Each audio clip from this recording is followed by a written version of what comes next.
就是希望大家提问的时候，我才发现，哎，原来大家对我没有那么我想象中的熟悉。我们家面包热销前3名跟滞销前3名。我好奇辣妈与涛哥在工作上吵架如何排解？两夫妻一起工作好还是不好哦？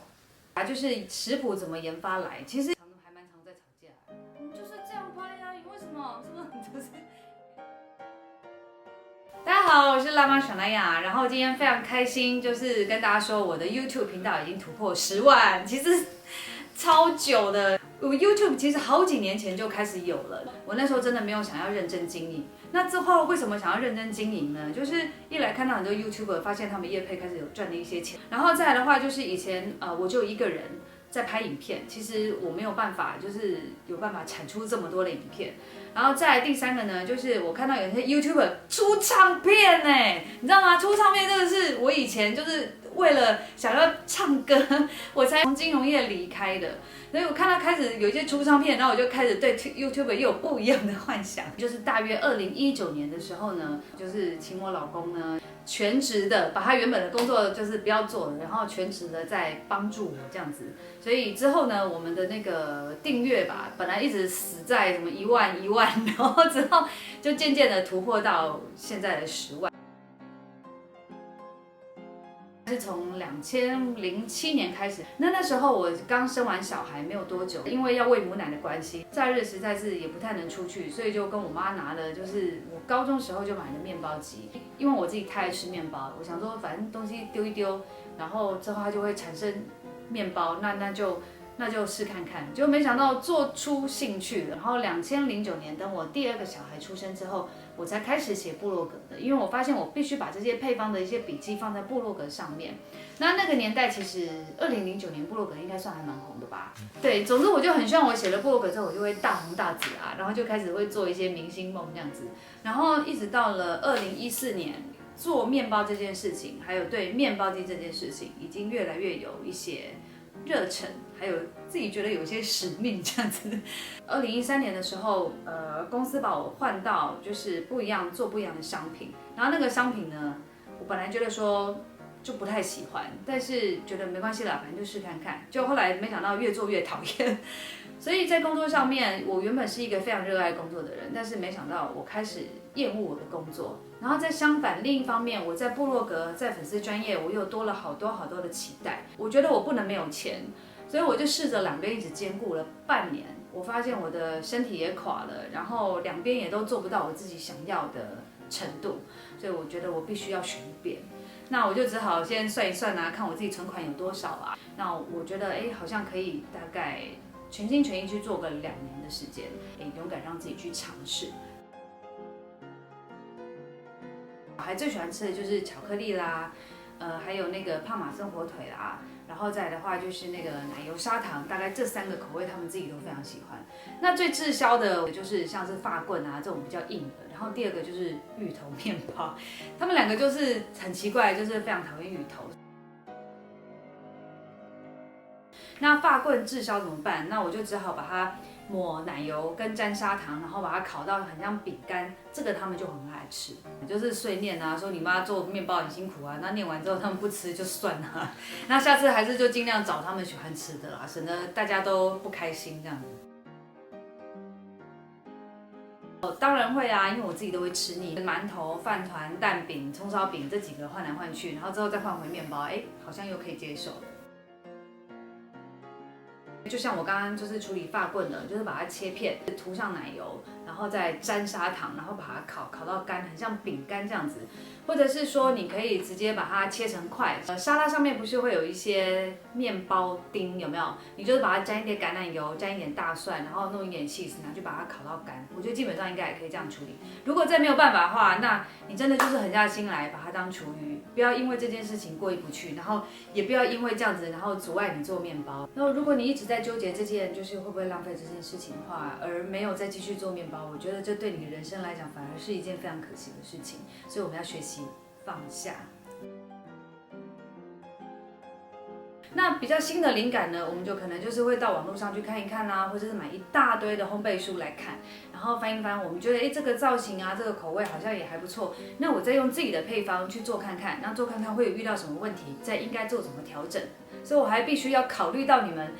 这个东西好不好做啊，这食材好不好拿啊，我又会再来做一次修正，那之后才会是最后呈现给你们看的食谱。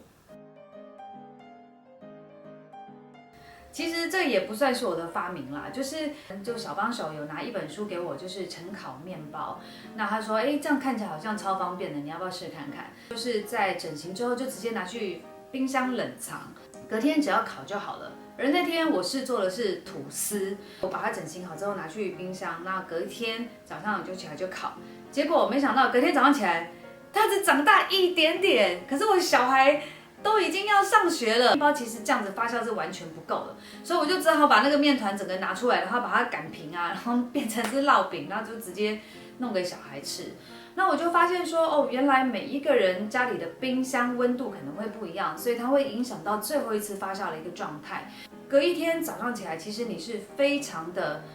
匆忙的，你不容许任何一点的差错，不然小孩真的就没有东西吃了。所以我才把方法修正成说，等到2次发酵状态都已经比较确定的时候，再把它拿去冷冻。那隔天早上就直接烘烤，而且这个面包我又设计的特别小，所以它会比较容易烤熟，然后它也比较快放凉，所以这就是晨烤面包的由来。从小其实阅读能力真的就比一般同侪还来得差，就是一样这么多个字，然后我看了之后中间就会跳了几个字，或者是说我会把字义完全是看相反。我阅读之后传到我脑袋里面的那种方式就是不太一样。我还蛮善于就是把这些比较复杂的资讯，然后用一个比较简单的方式，因为这也是我有办法理解，然后可以放在我脑袋里面比较久的方式，所以我写出来的东西自然而然就会比较简单。但为什么你吃面包都不会胖嘞？我是怎么样维持这样的好身材？我从高中开始就非常介意我的身材，我就开始节食了。因为那时候我身高160公分，然后胖到56，我就觉得我离60不远了。我超级非常有危机意识，很爱吃美食，真的。但是我更爱身材，所以我可以吃个几口，我就想要停，我是真的就停了下来。然后再怎么香的东西对我来讲也是没有用，因为我知道那个东西会变胖。那面包呢，自己做的一个好处就是，你的糖比较不会像是市售的那个台式面包这么样的多，然后油也比较不会那样的多，应该是自己做的，相对自己比较有办法去控制。然后再来的话就是。我在练健身之后，我竟然可以不用去算热量啊，我就只要顾着我觉得我自己吃到饱就可以了。当然，我觉得我的饮食习惯是有调整的，一开始是几乎全部都是淀粉，然后健身之后我就知道说哦要吃适量的蛋白质，然后但是我依旧绝对不会放开我的淀粉，因为我觉得那是我生命的本命，我一定要有淀粉。再加上健身之后，我觉得我的肌肉量应该就是有维持住，之后我就没有再刻意就是控制我的食欲。我觉得我容易紧张，肠胃其实就比较容易不太好。现在太甜的东西我也没办法吃，太油的东西我也没办法吃，所以光我的肠胃就帮我顾虑掉这些比较容易易胖的食物。在晚上6点半，离开公司吃个饭，然后7点半准时接小孩，然后7点40分回到家之后就开始打面团，在9点的时候开始整形，然后就小孩有在旁边啊乱啊干嘛什么的。那9点半之后差不多可以整形结束，然后之后就放到最后一次发酵，之后大概10点半开始烤，所以基本上11点之前就是面包就会出炉，那就是小孩子睡觉，10点以后就开始写部落格，12点的时候就会准时去睡觉，所以其实一整天是很僵的一个状态。我是真的是很想要做这件事情，我没有做这件事情我会非常痛苦，所以我才继续这样做下去。大家没有需要像我一样生活过得这么紧绷。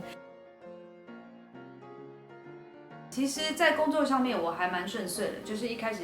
离开没多久就会有出书啦，然后之后又可以教课。那教课之后，业配文也比较稳定啦，然后再来就是团购。觉得比较大的挑战是我自己自我要求，然后我又非常在意别人的感受，所有事情全部都反映在我的身体上面。我的身体就是比一般人还来得差这样子。但我觉得这反而是一个很好的功课，就是让我如何去调试我自己的心态，然后可以用更轻松的方式，然后再继续往前走。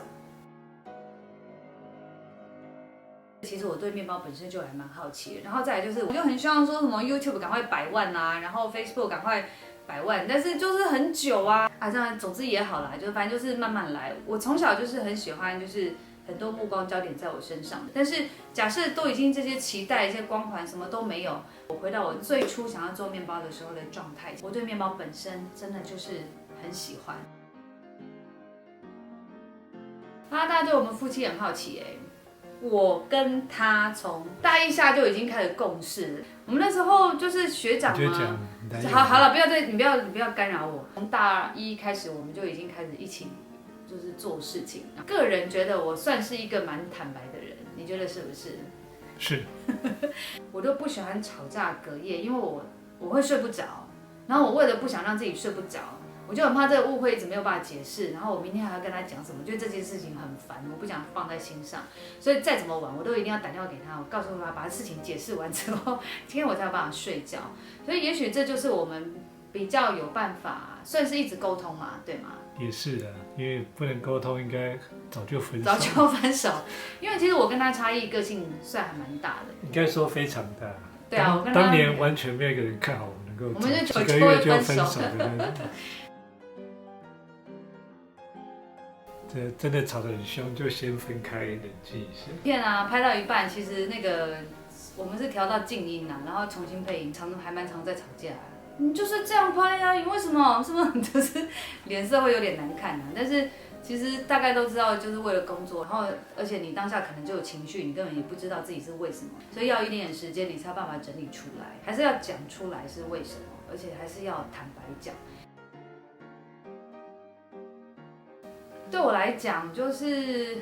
麻烦他最重要的就是要拍摄影片，总不能叫一个摄影师，然后就常来我家这样子，我不太喜欢这样。然后有时候拍影片是需要比较有机动性的，所以请他来有个好处就包含一些家事，他都可以帮我 handle 这样子。对，缺点就是公司比较没有办法分。对啊，对，所以一开始我会觉得说，妈呀，我们关系变得好复杂但是大概1个月左右吧，就会比较习惯一点。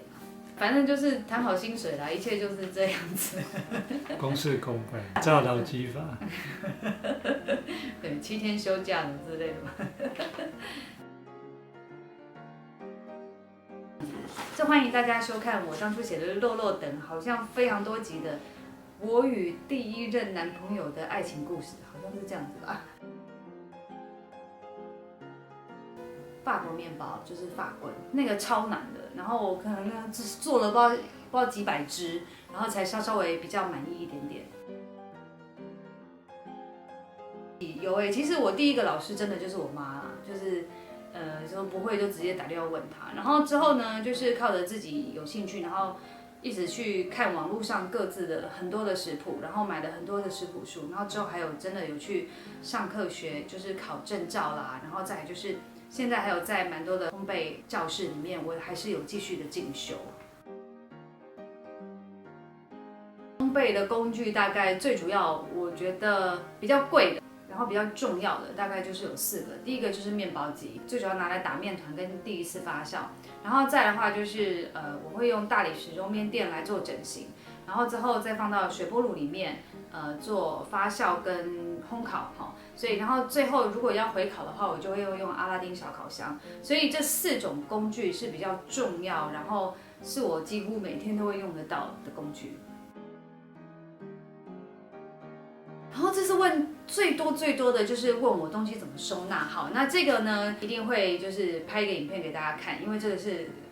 完全要独立的。那我会先贴在上面跟大家说一下，就是我大概是5年前我还在旧家的时候，我一些东西怎么样用便宜的大概49元店商品就可以买到的东西，看怎么做收纳。之后到了工作室之后，我会再拍一个完整的影片给大家。